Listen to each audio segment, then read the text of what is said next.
India in the World is an exhibition told with 9 separate stories. You can't, in an exhibition, even with as many as 230 objects, pretend to tell the whole story of India from the very beginnings to the present day, let alone tell a story about how India then fits with world history. So what we've done with this exhibition is to choose 9 separate stories, 9 separate sections.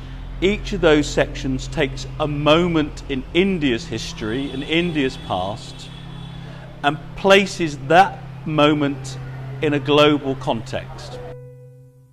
So we talk, for example, about the first cities. So we talk about Harappan cities, we bring objects which talk about that incredibly important culture. But what we also tell the audiences is, did they understand, did they know that at exactly the same time, 5,000 years ago, as cities were emerging here in India, so the first cities were also emerging in what's now the Middle East, so Iraq and Syria and in Egypt. These are the societies in which writing emerges. Writing is invented not to express great poetry, writing is invented for bureaucrats to manage the state.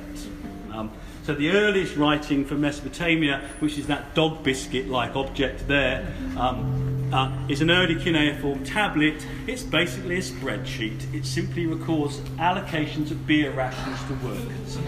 And what difference it might make once you understand that all 3 of those early city civilizations emerge at the same time and actually had lots of contact and trade going on between them. International trade from India is at least 5,000 years old.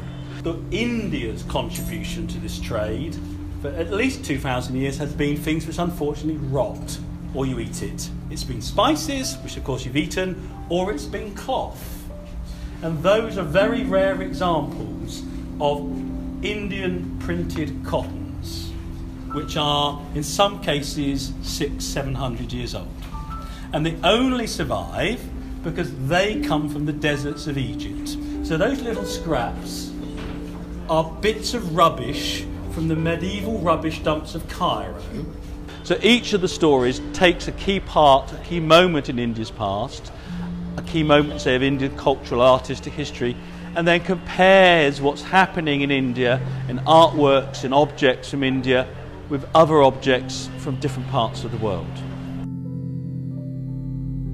We're looking here at religious imagery around the world, and what we're doing is setting again. This time we wanted to take religious sculpture traditions, religious Indian sculptural traditions, and put those against similar objects with religious imagery from other parts of the world at the same time. That pairing there, you're going to look at that and you can say, right, there's an Indian object and actually there's an object from the rest of the world. But what you're probably not going to realise is that Christ on the cross is the Indian object and Ganesh is from Java, he's from Indonesia. These are both pictures of the Emperor Jahangir. One is an Indian miniature. He's very small. Look closely, because actually he's holding in his hand a European painted icon of the Virgin Mary. Next to him is another image of Jahangir, but that is a drawing of Jahangir by the artist Rembrandt. The trade between Europe and India at that time meant that Rembrandt had in his possession Indian miniature paintings which were inspiring him. There are 230 best objects in this show. 3 objects which for me say an awful lot. There's, in the first cities section, a tiny object, maybe the smallest object in the exhibition. It's only about that big, and it's a little onyx carving of a humpback bull excavated from an Indian Harappan city, and it is the most gorgeous 5,000-year object. It's beautiful, it's intriguing, you want to know how it made, but it has such a rich story. A personal favourite of mine is in the Indian Ocean section about Indian Ocean trade. There's a gravestone in that section, carved with his writing, and that's a gravestone which is an Indian-made gravestone erected for a merchant in what's now Yemen. And the merchant died in Yemen, and his family sent the order for his gravestone to India, to Gujarat, to then be sent across the seas. in the very last section, we tried to bring this story up to date.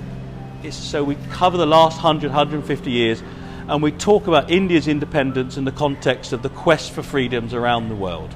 And at the very end of that section, there is an armchair. It's a throne, but it's a throne made of machine guns and automatic rifles, made at the end of the civil war in Mozambique. And it's an object which for me is one of the most powerful objects in the exhibition, because it's both about what's happened in Mozambique and other parts of Africa in the last 50 years, but it's also an object of hope, because this is an object about saying, look, out of civil war, out of conflict, can actually come peace and reconciliation.